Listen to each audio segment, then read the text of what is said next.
Zebras, what's up? Hey, welcome to another episode of the podcast. My good friend David Carbajal is on this episode. So David describes himself as a son, brother, husband, and father. He also is a hotel developer. He builds hotels, and a serial entrepreneur. Now, David and I get into some crazy conversations. We've been friends now for about a year, and we have a very similar mindset, and we're both very passionate about being dads. So this is straight from David. His soul is driven. His mission is to create a community for expecting fathers, current fathers, and those looking to impact lives through their own strengths and values. So he created this program, this group, foundation called Dad to Be.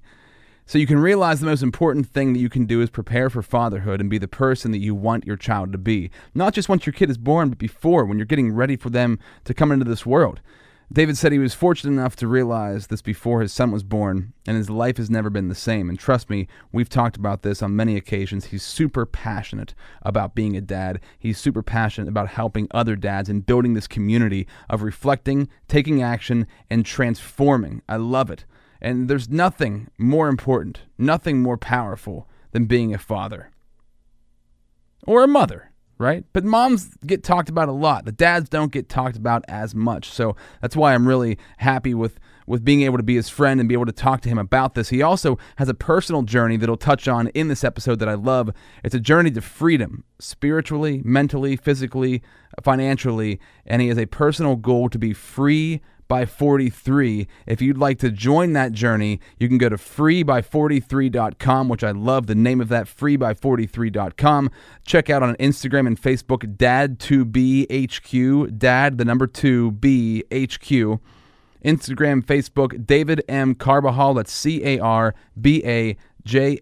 He's an awesome dude. I'm so happy to have him on here. And you know, something as a dad that I take great pride in is keeping my body in shape, is keeping myself fit, and keeping myself strong, right? Not just through like weight training, but through body resistance training and through yoga. That's why on this podcast, I support DDP Yoga, Diamond Dallas Page. DDP Yoga has transformed my body. It's transformed my strength, my just overall coordination, and just the way that I look at myself, just the way that I look at my ligaments and tendons and all those little those pieces of your body that when you weight train, you can work certain parts. But there's certain parts that don't really get much attention until you let go of the weights and you just focus on body strength. Body weight exercise is amazing. It'll be life-changing, I promise you, and I've never felt better after a workout than I do with DDP Yoga. Plus, there's an app you can use. The app is incredible. You can take it anywhere. You can have it on your iPad. You can have it on your smartphone, your laptop. Anywhere you go, you can do DDPY. And that's why it's so powerful. So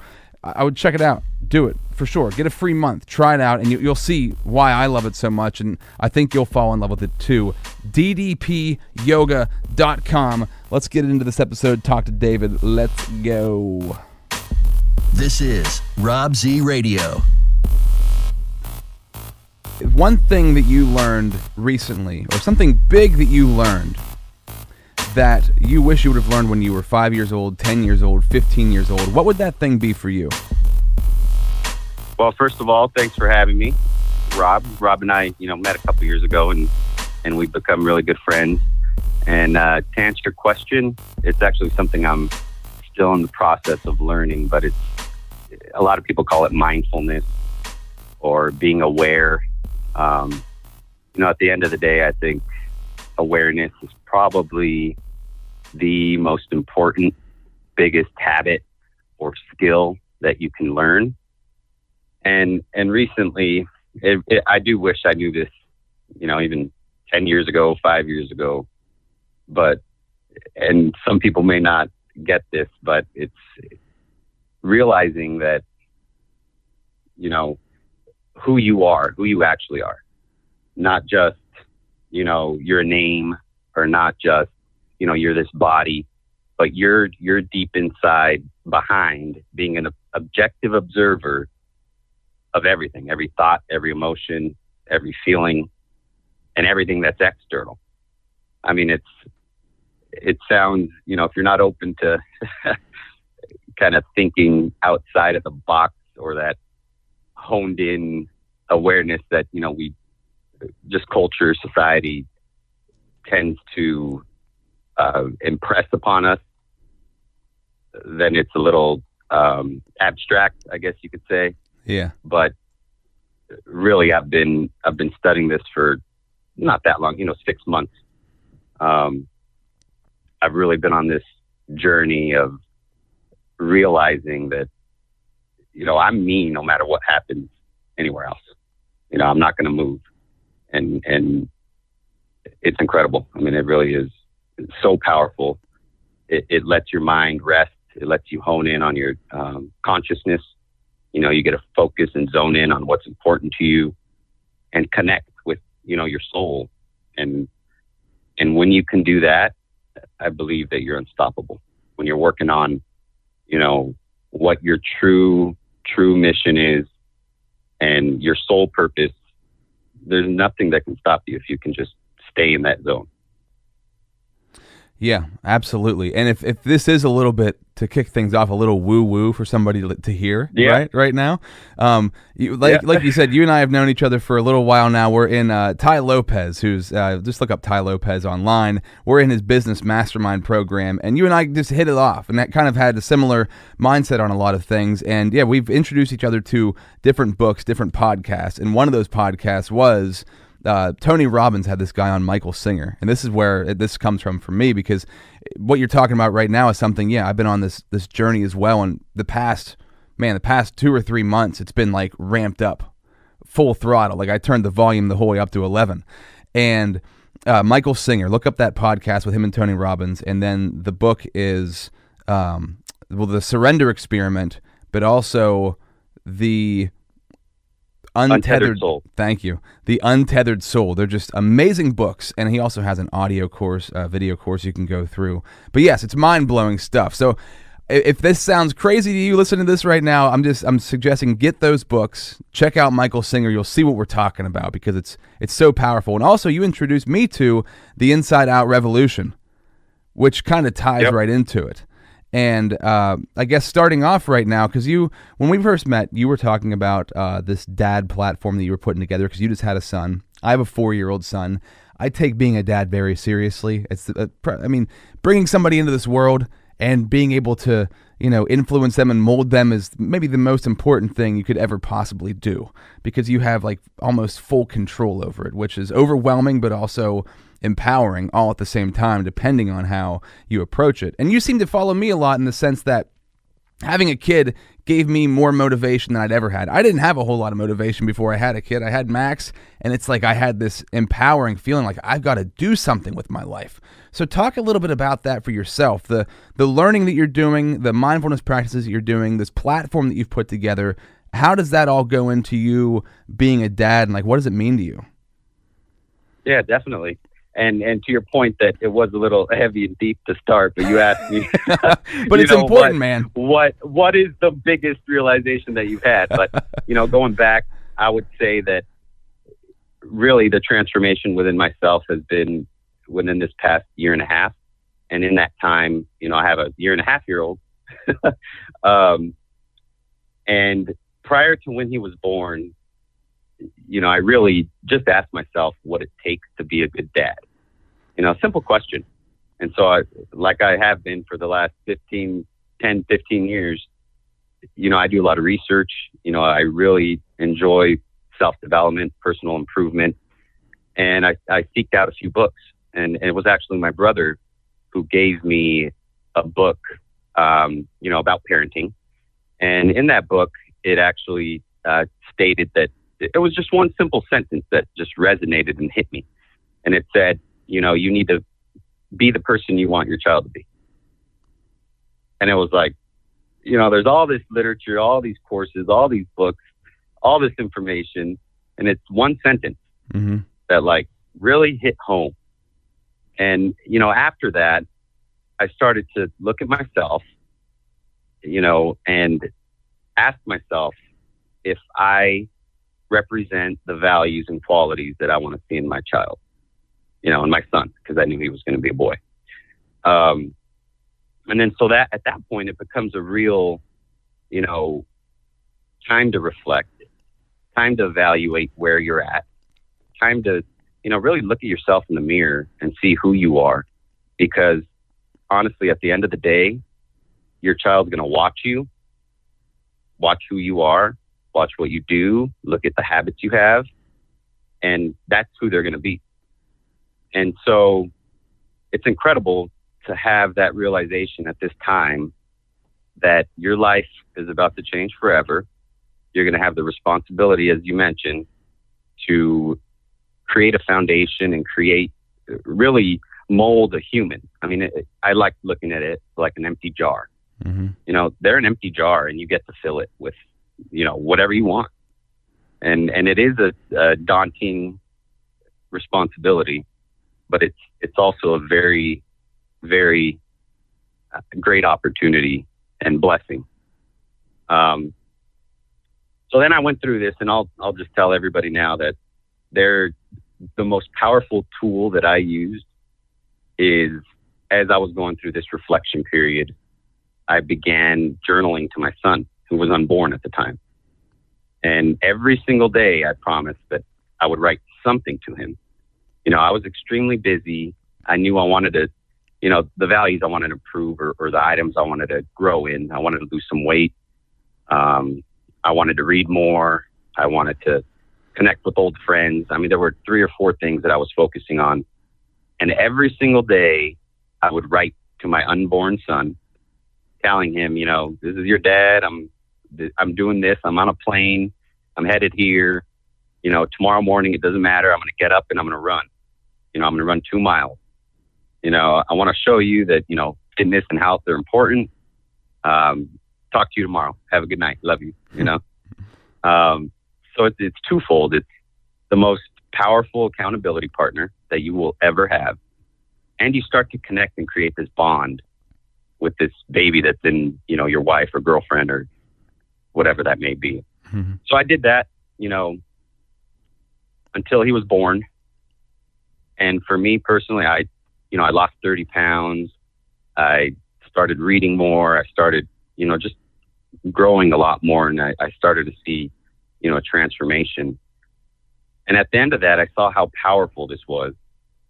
And I want to share it with other dads or men who are about to be dads, to let them know, these little tiny tricks that I went through and I did, just how powerful and that they can really make an impact. I also think that it's a true family legacy type impact. Mm-hmm. I mean, when you can change, you go right to the root.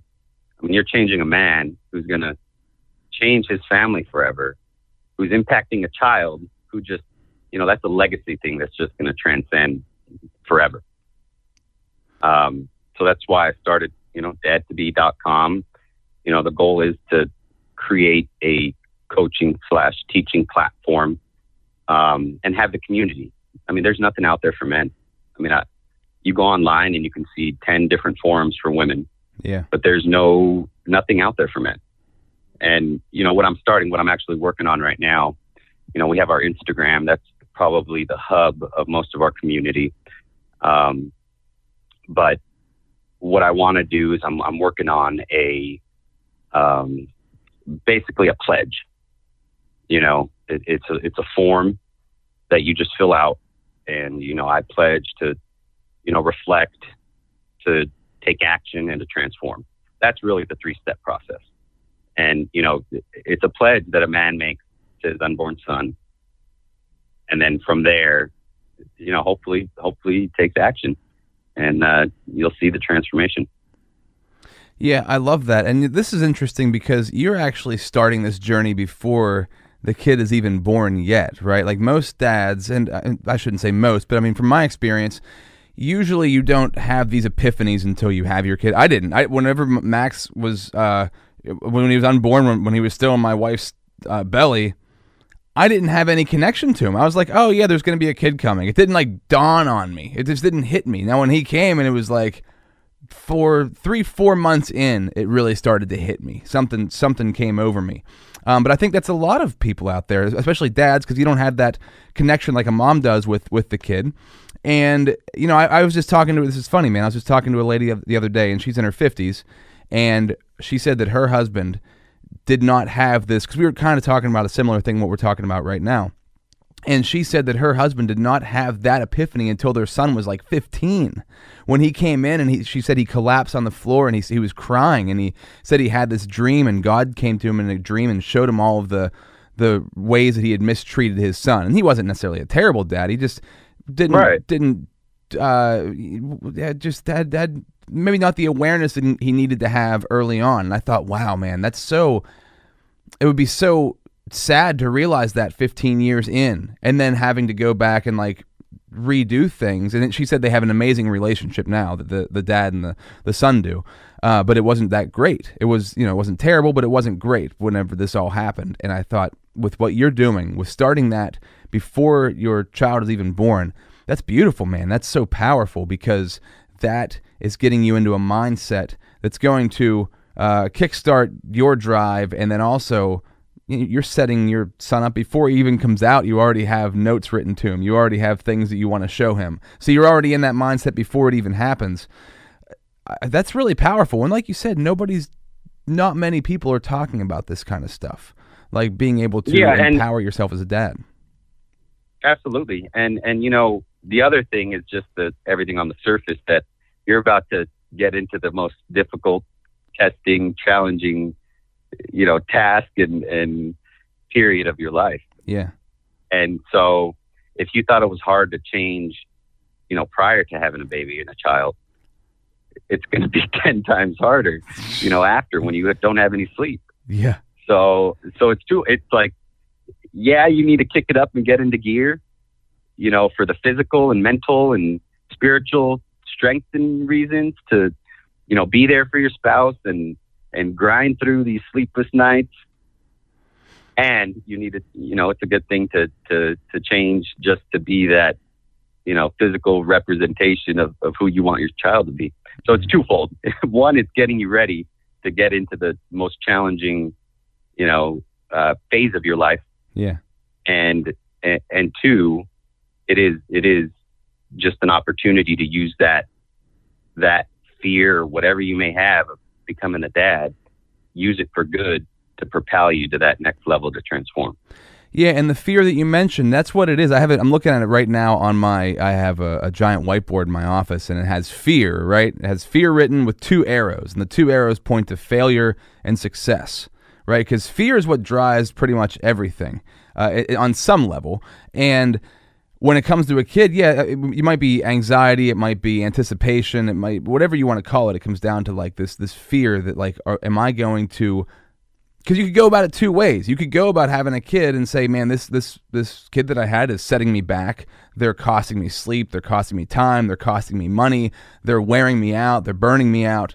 And if you have that mindset, which a lot of parents do, unfortunately, that's just going to hold you back from moving forward, and that's going to hold your kid back too. I mean, imagine what you're instilling in them just by having that in your mind. Because you might think, like, I think these things, I don't project them onto my kids, but you do. Without even knowing it, you're going to project that, because that's what you're feeling internally. It's all energy, not to get too woo-woo again, right? But like, it's all energy, it's all coming out, and they're going to experience, especially kids, man, they are so tapped into their emotions.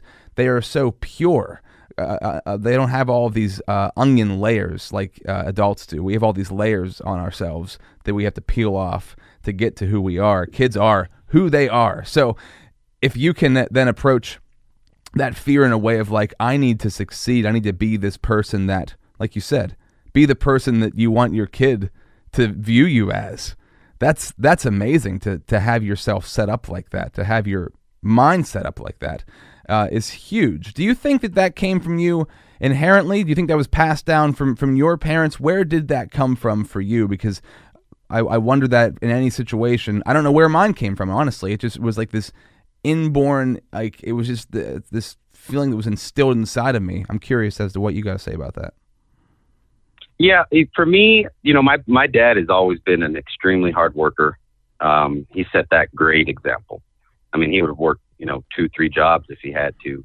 And I always had, fortunately, whatever I needed, and he'd make it happen, if I needed something. My mom, they were young. My parents were young. My mom was 17. My dad was 19 Oh, wow. when they had me. So the fact that, I have a younger brother, a younger sister, they're still together, happily married, is, to me, that's incredible in itself. Did you say you have a younger brother and younger sister? I do, yeah. So how old were your parents when they had them?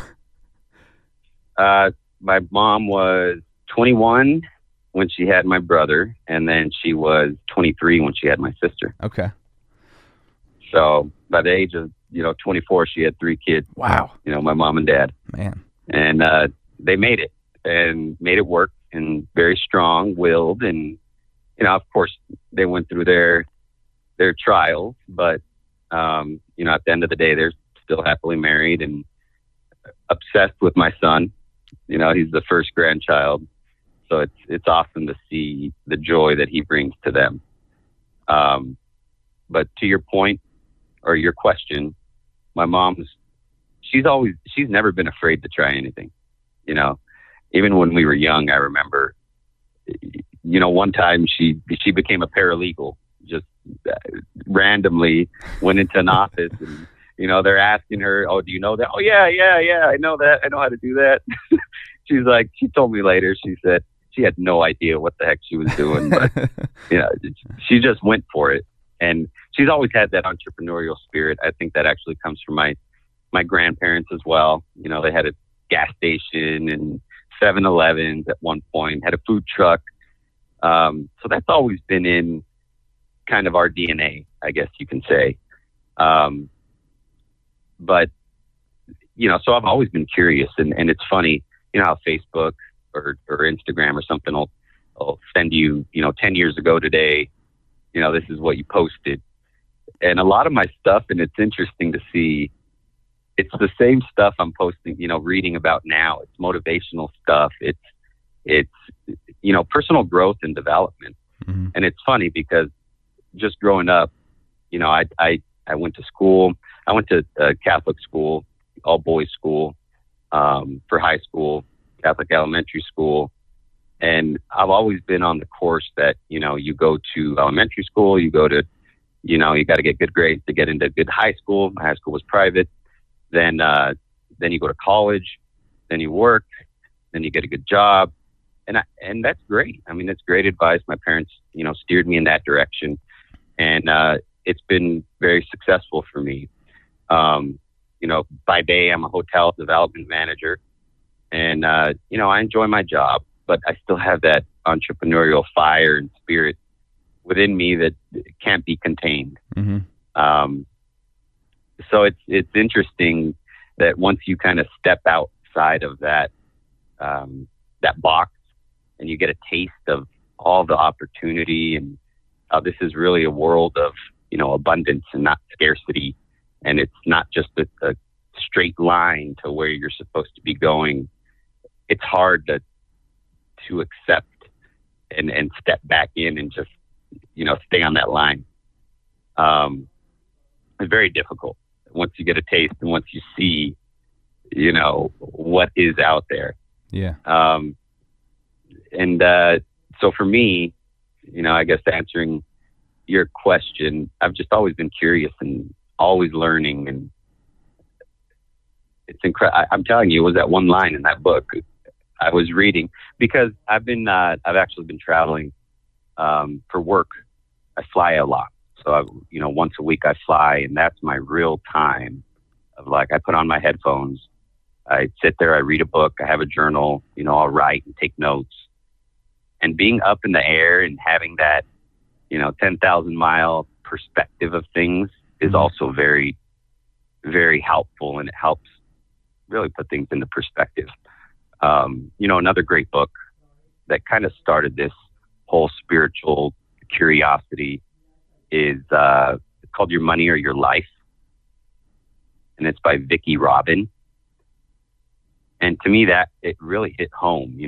It's essentially saying that we trade our life energy for X amount of dollars. Mm-hmm. And it's like, is it really worth it? When you're off of work and you're home and you're sitting there with your baby, your daughter or son and wife, are you actually there? Are you busy, worried about what happened that day at work, or worried about what you got to do tomorrow? And it's like, you start reflecting and thinking about what really truly is important. Yeah, man. So I think of my mom, because my mom always said that she didn't.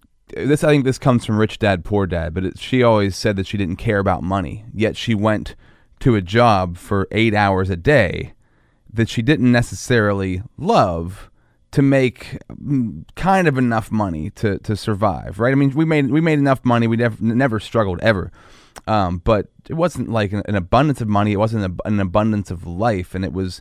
And I'm not saying this like it's her fault or something like that, right? It's just, it's a shame that, and I'm really fortunate that I'm growing up in this era, and I'm sure you are as well, because if I was me in the 80s, I probably wouldn't be doing what I'm doing right now. It would be so much more difficult. We live in like you talk about abundance, man. We live in this abundant time. It's like incredible the amount of opportunity that we have right now that over the past 10 years, this has never existed on the face of the earth. In the history of humanity, this is so new, and why not take advantage of that? And when I look at like what my mom, and what I did for many years up until I left my full-time job at 33, even though I did do something that I was passionate about, I wasn't passionate about the company that I worked for, and I wasn't passionate that like you said, like you just have like this, there's something inside of you that wants to do more. There's something inside of you that wants to grow and that wants to change. And then when you start reading powerful books that start to inspire you, you realize you want to make an impact, and you want to add value, and you want to serve people. And I'm sure some people can accomplish that working for somebody else. But me personally, I felt like, and this is, I don't know what it's like for other people. I'm curious to get your stance on it, because for me, it was like I had no other choice. I jumped out of my job with $4,000 in the bank. My wife was in nursing school. We had a 2-year-old. It probably wasn't the best idea, but I had to, or I was going to go nuts. Like I was going to lose it. And I knew that about myself. So, what about you, man? Because, I mean, you're building dadtobe.com. You're doing something, obviously, that you're passionate about. You're serving others, which is the most important thing you can possibly do, and you're getting a lot out of it as well. Where does that balance look for you? Because I know you have that drive, but you also have this great job that supports your family. So, yeah, your crossroads, where are you at? That's probably the most difficult question, but, I'll answer that. But I want to finish I had another thought come up as you were speaking. Yeah. So just for everybody, I've, to myself and to a lot of people, I guess you could say, I've proven that I have, that toolbox and that skill set to be successful, right? That's how I'm in the career I'm in. Yeah. But now in my life, and it's actually the same for my wife, but we need to realign ourselves with what our soul and our heart and, what that drive is telling us to do. So it's actually, I don't regret anything. I think, the way that I was brought up and to have that toolbox and that set of, skills that I do have now I can position that and start pivoting into what is truly fulfilling. And like you said, it's helping people. Mm-hmm. I mean, there's no other joy or I guess opportunity to feel that love. I mean, love is everything, right? I mean, it's incredible when you help somebody. The feeling you get is unmatched to anything. I mean, instead of setting a goal, reaching that goal, and then you get 10 seconds of joy, and then you try to go after the next one. Yeah, it's like that's not what it's about. Now to answer your next question about where I'm at, it's funny you asked, because this last maybe 2 weeks ago, that's been the toughest question to figure out for me. And I figured out how I'm going to get to where I want to be. For me, it's what I'm going to do. It's a website or a blog I'm going to do that's really just me. And it's, freeby43.com. Oh, okay. And it's me to transition from where I'm at, because I need to support my family still. I can't just, jump, but slowly but surely I can transition. And like I'm saying, pivot to use my tools that are more aligned with what my sole purpose is and what my drive is. So really these last 2 years, it's almost like I was in an incubator state, mad scientist testing all kinds of different businesses. And, I was doing e-commerce stores. I was doing, 4 or 5 different businesses I launched. But this year I'm going deeper on these things. Well, this is and just to cut you off real quick, like this is the Ty Lopez model. Experiment with tons of things and see what works, Yep. right? And all of those things that you tried, which, I mean, I had a social media marketing agency too that I've now have outsourced. Like those things work and they will make you money, but you find out quickly like, oh, am I just going to go from my full-time job to another job that I don't necessarily have a passion for? Instead of diving in, it helps you to find, I guess, the thing you really want to do by trying all these different things out. I'm sorry to cut you off. I just wanted to throw that in. No, that's fine. Yeah. So my goal, just me personally, I always thought it was a little weird, just davidcarbajal.com. So I'm thinking it's more of a, alias or something, free by 43. And really to me, freedom, it's not just financially, it's spiritually, it's mentally, it's, there are many aspects to it. So it's really documenting my journey. And within that journey, it's creating and starting Dad to Be. And like you said, I have a, digital marketing agency because in order to promote Dad to Be, I need to learn all this stuff in this day and age. Mm-hmm. So it just kind of aligns. But yeah, no, you just asked the most difficult question. I'm not sure if I really answered it, but it's how, how do you balance or how do you transition from a successful career to what you're passionate about? Yeah. And without having the typical answer is you just do it, you jump and you burn the bridge behind you. It works, I'm sure. But I'm still a little torn between having a almost 2-year-old and a wife that I need to support, a house payment. So it may happen soon, but I'm not quite there yet. Mm-hmm. And this is the crazy thing. The older you get, the harder it is to do. And I think that is what happens to, like, you hear these success stories of like teenagers or kids in their early 20s who are able to build these huge businesses and make all this money. And not saying it's easy for them necessarily, but you don't have as much time and as much momentum swinging in the other direction for you. Because when you have this time and this momentum of like, I have a career, this is what I do, this is who I am, this is how I make my money, to put the brakes on that. And then to transition into something brand new that's just you and not bouncing from like this job to this job, but you're bouncing from this job to I'm going to follow a path to find my true passion, and it's going to be on my shoulders, and I'm going to balance this thing, and I'm going to handle that. That is like it's a huge mindset shift, man. And for me, it took me 2 years of like, it took me probably 2.5 years of learning, of changing my mindset, of changing my habits, and building this passion, building this desire to do this thing before I actually jumped. It was at least 2.5 years of like mentally going into work and thinking like, all right, I'm doing this right now. I like this, but I know this isn't what I want to do. I know this isn't like where I'm going to end up. And like having that implanted in my brain and then slowly building myself in the other direction. It's huge, man. I mean, that's where the fear comes in. And that's where a lot of people, they have that feeling their whole life. And maybe that thing they love to do is a passion project. Maybe it's a hobby they do on the side, but they never make it their full-time thing. If you can take that and make that your full-time thing, your whole life's going to change. Everything's going to change. It's going to be so powerful. So I think that's awesome that you're on that journey, because it's really important to keep it like out in front of you, your vision. You can see it. I know where I'm going. I know that I'm here, but I want to be here. And a lot of that is mindset. A lot of that is habits. You have some strong habits, waking up at 3 a.m. in the morning and doing what you do. Cover that a little bit, because that is, I think, also, if you're going to be an entrepreneur, if you're going to start your own thing, personal development is so important. And I didn't realize that until I jumped ship, that I was like, wow, I need to double down on me and make sure I'm more disciplined so I can do this thing and do it the way I want it done. So where does that come from for you, your mindset and like those habits that you have throughout the day?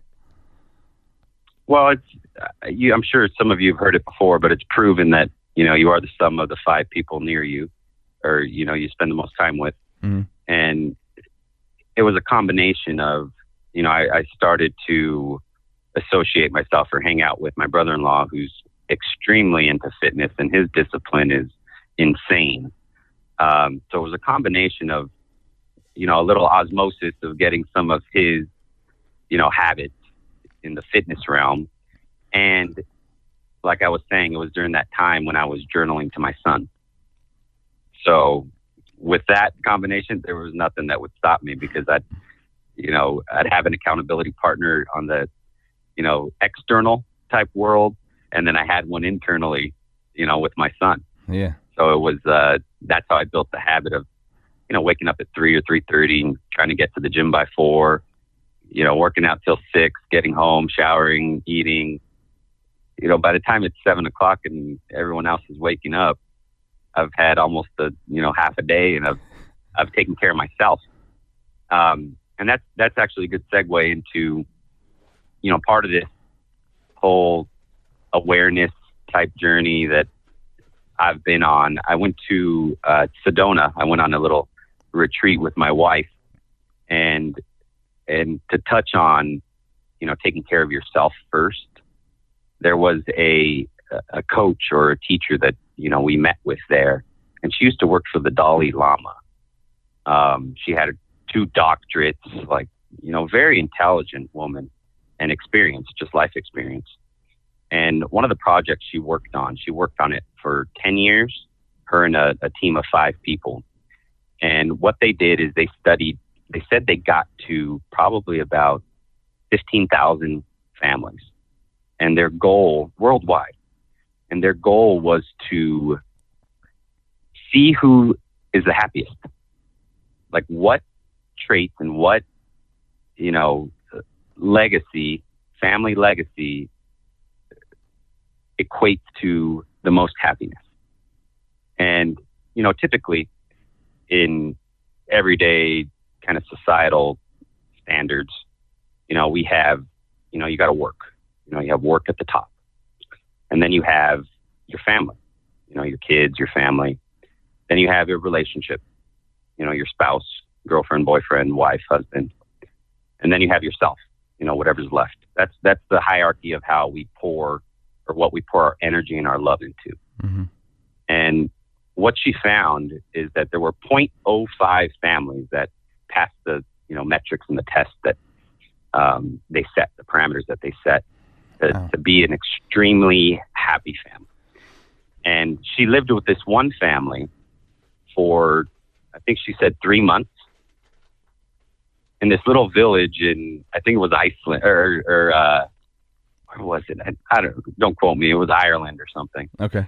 And she lived with them, and she said just observing how they interact with the children and the parents was mind blowing. I mean, she said not once did she see, because typically, well, a lot of people, when their child comes home, say there's, 6-year-old that comes home with a little piece of artwork from school, and, mommy, or daddy, look what I did. And you're like, yeah. You kind of give them a pat on the shoulder and, stick it up on the fridge.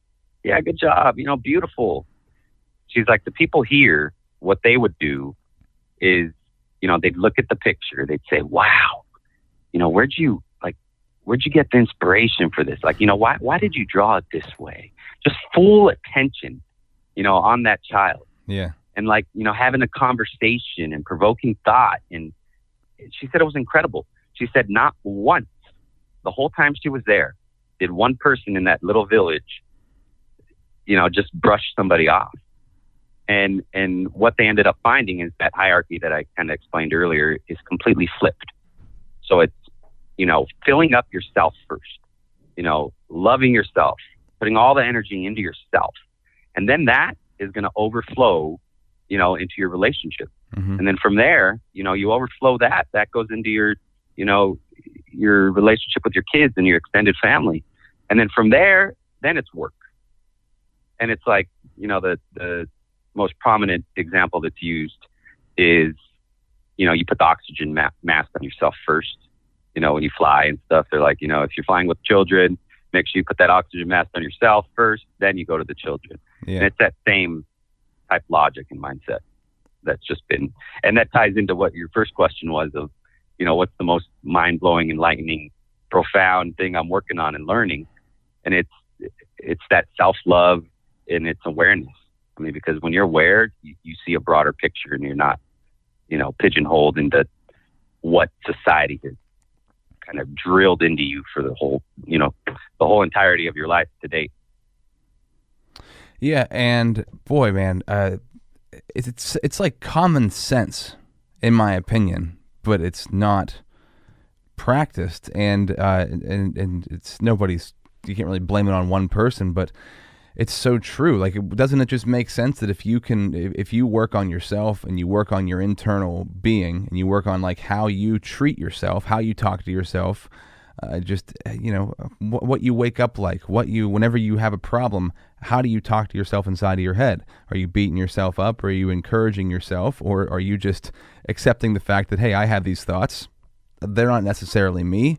I can just, I can view them. I can recognize they're there, but I don't have to hold on to them. I don't have to ride them out and, act like that is who I actually am as a person. If you can do that and you can fill yourself full of this love for yourself and this passion for being alive, this gratefulness for being alive, then obviously that's going to just spill out of you onto everything else that you do in your life. But it seems like nobody talks about it. That's why I think the world we're living in right now, because 10 years ago, I don't know how you would find this information. Before the internet, I don't know how you would find this sort of stuff. Before all these inspirational Instagram accounts and YouTube channels, I don't know how you would find it. And podcasts, I don't know where this stuff would come from. Would you have to buy audio cassettes? Would you have to buy DVD sets to watch this stuff? And maybe you were fortunate enough to have somebody like this in your life who could teach these things to you. But before all of the past, decade or so, I probably never would have stumbled upon most of these things. And that's a bummer because I don't know anybody in my life nobody in my life talks about them. I talk about them to other people and then try to like enlighten them on it. But it's very hard to find, especially like in a smaller town.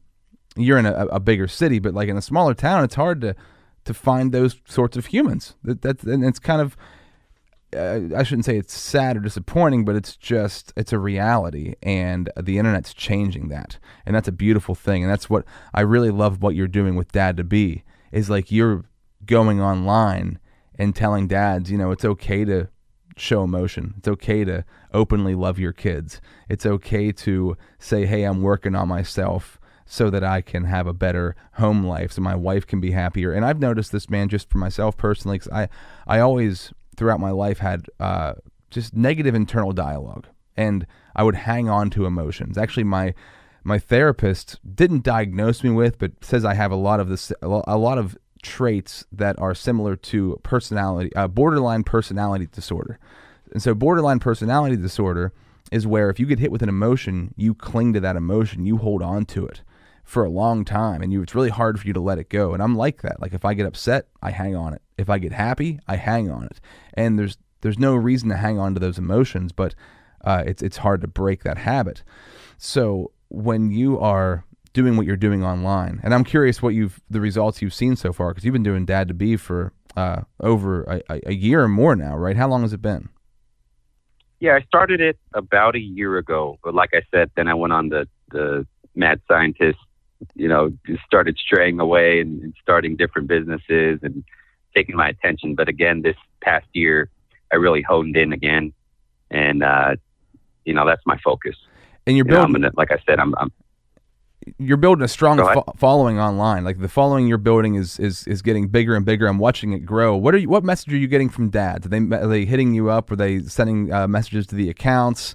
What are they saying? Because it's got to be empowering. It's great. Yeah, I'm getting, not that many. I'll get like 3 or 4 a day. But some dads are saying that, they wish they had all this information, when their child was, young. Yeah. Because, they're just sitting there. And, some of the dads I catch that have children already. So, yeah, no, it's, a lot of moms are actually commenting and providing advice as well. What I have on Instagram is is basically a open community with both moms and dads. And then the goal is to get, just the dads into, I have a private Facebook group where they can really just talk. They can just ask questions too, not just for personal growth and personal development. They can find other accountability partners in there, or they can ask those questions that, they don't want to talk to their wife about, unfortunately, sometimes. But yeah, no, it's exciting to see things grow. And, I'm actually also working on a book, kind of like I'm saying, a phased out program of, you reflect, you take action, and you transform. I mean, that's the process to transformation. And it would guide, a soon-to-be dad through that process, and, using all the tricks that, I've kind of learned. And of course, I'm nowhere near where I want to be.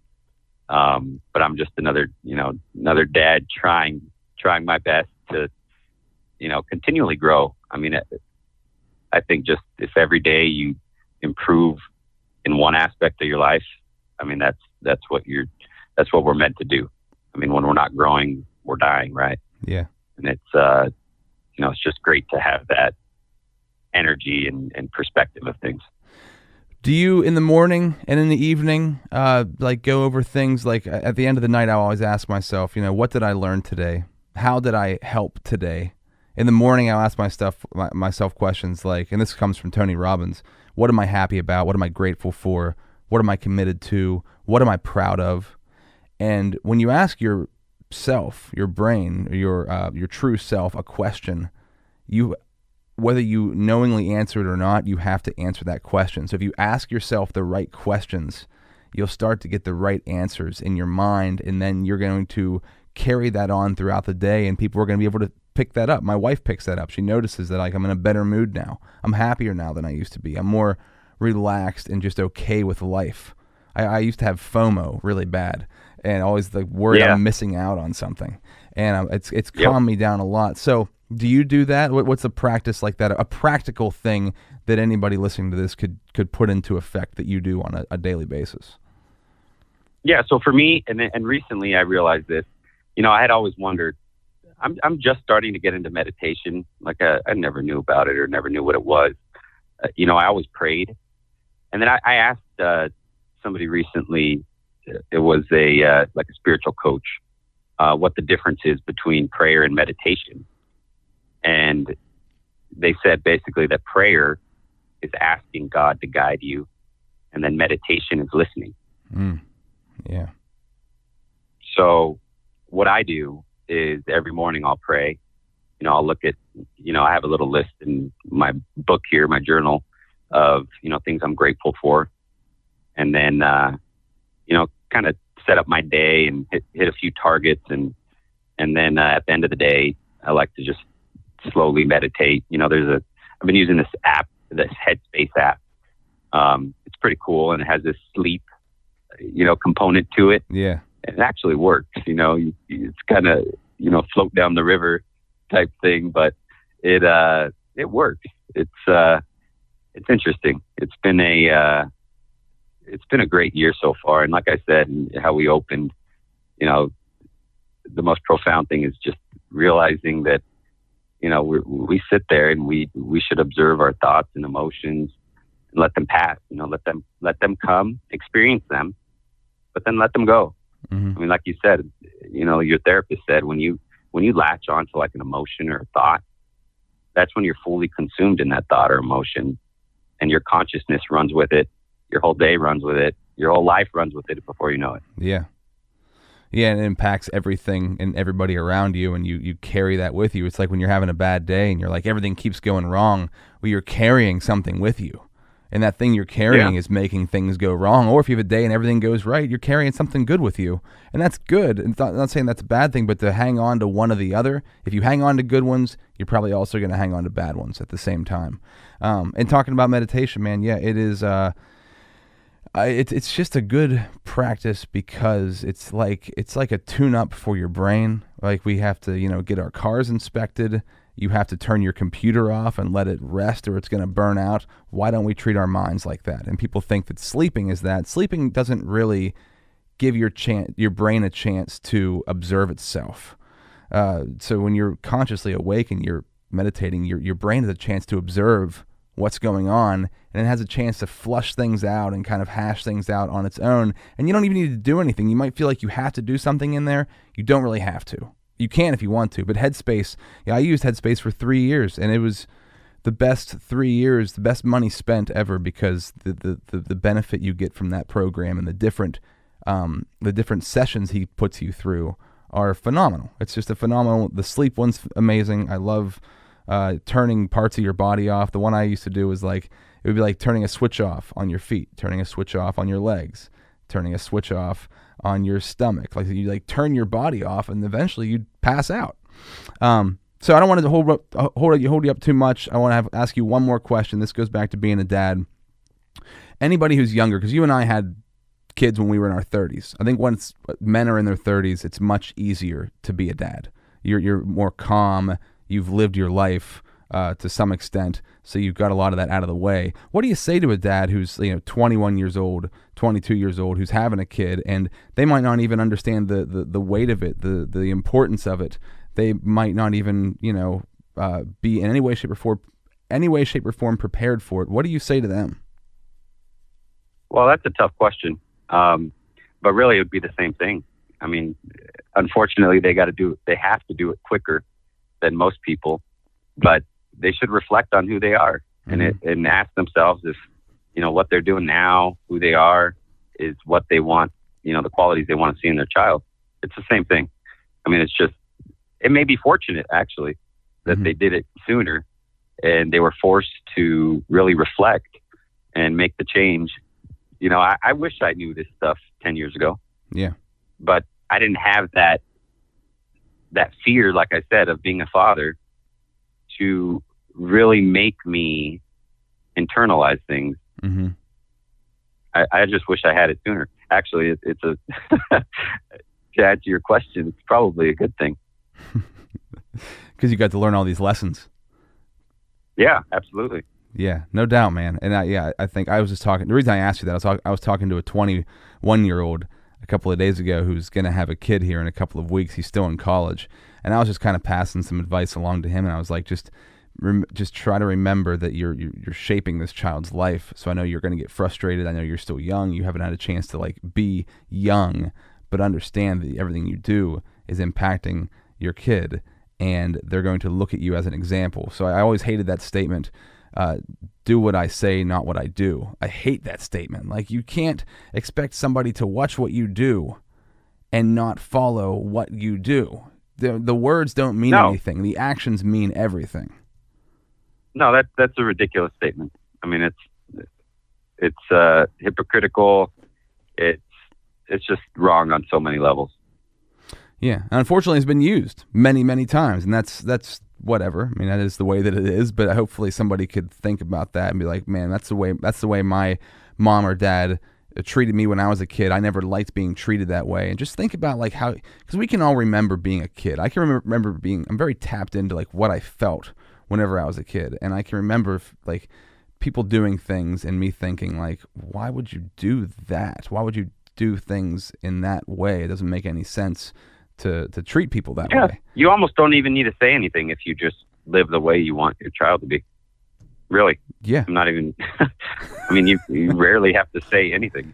Right. Yeah. If you can keep it that simple, really, and it's always the simple is best. Keep it simple, stupid, the old KISS method. But saying and doing are two different things.